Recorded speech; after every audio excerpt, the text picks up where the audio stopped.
Hello viewers, আপনারা দেখতে পাচ্ছেন যে আমি এখন একটা মাঠের মাঝখান দিয়ে একটা রাস্তা দিয়ে যাচ্ছি। আশেপাশে দেখতে পাচ্ছেন কত সুন্দর পরিবেশটা। এখানে মানুষ মাঝে মাঝে ঘুরতে আসে, মানে মাঝে মাঝে বলতে এই সময়টাতে বিকালের টাইমে মানুষ ঘুরতে আসে। এবং আপনারা দেখতে পাচ্ছেন যে কত মানুষ পাশে বসে আছে। এটা হচ্ছে যশোরের রূপদিয়া রূপদিয়া নামের একটা উপজেলা আছে ওখানে আর কি। তো এখানকার রাস্তাঘাটগুলো একটু মানে অনেক ভিতরে রাস্তা, তো যার কারণে একটু মানে একটু খারাপ। কিন্তু সামনে গেলে, হালকা একটু সামনে গেলে ওখান থেকে খুব সুন্দর একটা রাস্তা। ওই রাস্তাটা চলে গিয়েছে আবার ওইদিকে জিগরগাছা। এই লুকিং গ্লাসটা না থাকলে, মানে লুকিং গ্লাস ছাড়া আমি আসলে বাইক চালাতে পারি না। মানে আমার সবসময় লুকিং গ্লাস দেখতে হয়।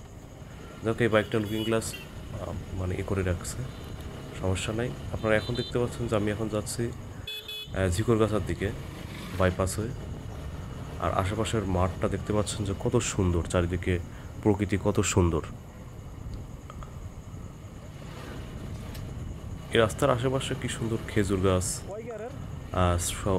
পাশে যে দেখতে পাচ্ছেন এগুলো সব হচ্ছে ধান ক্ষেত ছিল।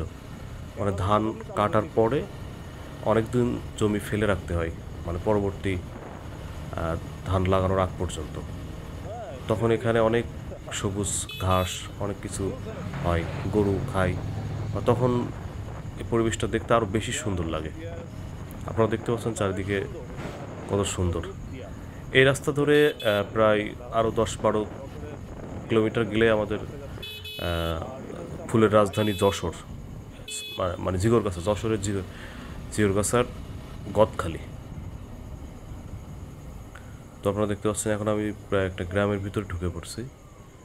আশেপাশে ছোট ছোট দোকান, মানুষ। আসলে গ্রামের এই রাস্তাগুলোতে রাইডিং করতে অনেক ভালো লাগে। তো অবশ্যই আমাদের একটু সেফলি রাইডিং করতে হয় এইসব রাস্তা দিয়ে। কারণ হচ্ছে এখানে যে কোনো সময় মানুষ, যে কোনো মুহূর্তে যে কেউ যখন তখন সামনে চলে আসতে পারে। আপনারা দেখতে পাচ্ছেন যে মানুষ হাঁটাচলা করতেছে, তারপরে অনেক সময় বাচ্চারা হাঁটাচলা করে রাস্তার পাশ দিয়ে। যার কারণে এইসব রাস্তা দিয়ে চলতে গেলে অনেক সাবধানে চলাফেরা করতে হয় বা অনেক সাবধানে রাইড করতে হয়। তো আমার বাইকের স্পিড এখানে বেশি রাখি না, মানে বেশি এই 40-50-এর ভিতরে রাখি। কারণ এর ভিতরে থাকলে বাইকটা যে কোনো সময় যে কোনো পরিস্থিতিতে কন্ট্রোল করা যায়। আর যখন 70-80 হয়ে যায় তখন কন্ট্রোল করাটা ইম্পসিবল হয়ে যায়। যার কারণে যারা আপনার রাইড করে গ্রামের রাস্তা দিয়ে, এই বিশেষ করে এইরকম রাস্তা দিয়ে, যে রাস্তা দিয়ে আমি এখন রাইড করতেছি, তখন সবসময় আমাদেরকে স্পিডটা অবশ্যই নিজের কন্ট্রোলে রাখতে হবে। নিজের কন্ট্রোলে মানে কি, যেমন অনেকে আছে যে 50-60 স্পিড যে কোনো সময় কন্ট্রোল করতে পারে, আবার অনেকেই পারে না। তো যারা পারে তাদের উচিত যে 50-60 স্পিডেই চালানো, আর যারা পারে না তাদের উচিত যে 20 তো অনেক কম হয়ে যায়, 30-40 এর ভিতরে স্পিডটা রাখা, এবং সবসময় প্রস্তুত থাকা যে যে কোনো সময় যে কোনো মানুষ বাইকের সামনে চলে আসতে পারে। বিশেষ করে মহিলা, বাচ্চা, তারপর অনেক সময় মুরব্বী মানুষ, বা অনেক সময় গরু, ছাগল, হাঁস, মুরগি, অনেক কিছু চলে আসতে পারে। তো আপনারা দেখতে পাচ্ছেন যে রাস্তাটা পাকা, কিন্তু রাস্তার উপরে মানে মাটি আর কি, মাটির বিভিন্ন কাদা টাদা দেখা যাচ্ছে। এই রাস্তা যদি বর্ষা হয় তাহলে এই রাস্তায় মাটিগুলো মানে কাদা হয়ে যাবে, তখন চলাফেরাটা, মানে রাইড করাটা একদম অনেক বেশি ডেঞ্জারাস হবে। আপনারা দেখতে পাচ্ছেন যে আমার বাইকের স্পিড বেশি না, বাইকের স্পিড আমার খুব কম, 30-এর মধ্যে রাখছি। কারণ আপনারা দেখতে পাচ্ছেন যে এখানে মাঠ বা বাচ্চারা চলাফেরা করতেছে। আমি লুকিং গ্লাসটা একটু করে দিচ্ছি, মানে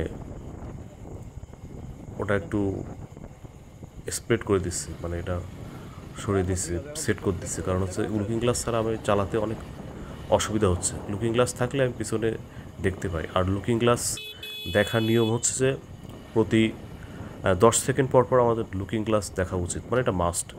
আর লুকিং গ্লাস থাকলে কী হয়, আপনার 4 চোখ তখন খোলা থাকে, পিছনে 2 চোখ, সামনের 2 চোখ, 4 চোখ খোলা থাকলে বা 4 চোখ দিয়ে যখন আপনি দেখতে পারবেন, 4 আইস, তখন আপনার রাইড করতে অনেক সুবিধা হবে।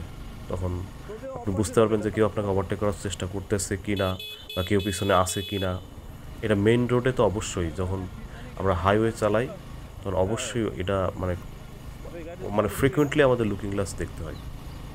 তো আপনারা দেখতে পাচ্ছেন যে একটা রাস্তা, আর বিশেষ করে এই এলাকায় আমি দেখলাম যে ছোট বড় সকল ধরনের রাস্তা পাকা। এটা খুবই ভালো একটা দিক এলাকার। আর বর্তমান সরকার গ্রাম্য যে রাস্তাগুলো আছে অধিকাংশ রাস্তা এখন পাকা, মানে খুব একদম ভিতরে রাস্তা না হলে মানে অধিকাংশ মেজর যে রাস্তাগুলোতে মানুষ চলাফেরা করে সবগুলো এখন পাকা করা। এটা খুবই ভালো একটা দিক। তো আপনারা দেখতে পাচ্ছেন যে রাস্তাগুলোতে লোক সংখ্যা অনেক কম, পাশে পুকুর, তারপরে ধান ক্ষেত, যদিও এখন মাঠে কোনো ফসল নাই, শুধু পাটের জমি আছে অনেকগুলো, আর অনেক সবজি, বিভিন্ন ধরনের সবজি লাগানো আছে মাঠে। তো এই রাস্তাগুলোতে রাইড করে অনেক মজা, চারদিকে কি সুন্দর সবুজ, আর রাস্তাগুলো বেশ সুন্দর, যার কারণে আমি এই গ্রামের রাস্তাগুলোতে রাইড করে অনেক বেশি মজা পাই। তবে গ্রামের রাস্তায় রাইড করতে গেলে যে যে বিষয়গুলো আমি বললাম সেই বিষয়গুলো অবশ্যই আমাদের খেয়াল রাখতে হবে, কারণ খুবই ইম্পর্ট্যান্ট এই বিষয়গুলো।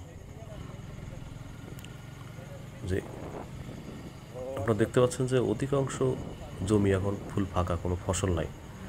আর কিছুদিন পরে হয়তো আর মাসখানেকের ভিতরেই মানুষ এই জমিতে সব ধান কাল্টিভেশন করবে, আর পাট গাছগুলো অনেক বড় হয়ে গিয়েছে।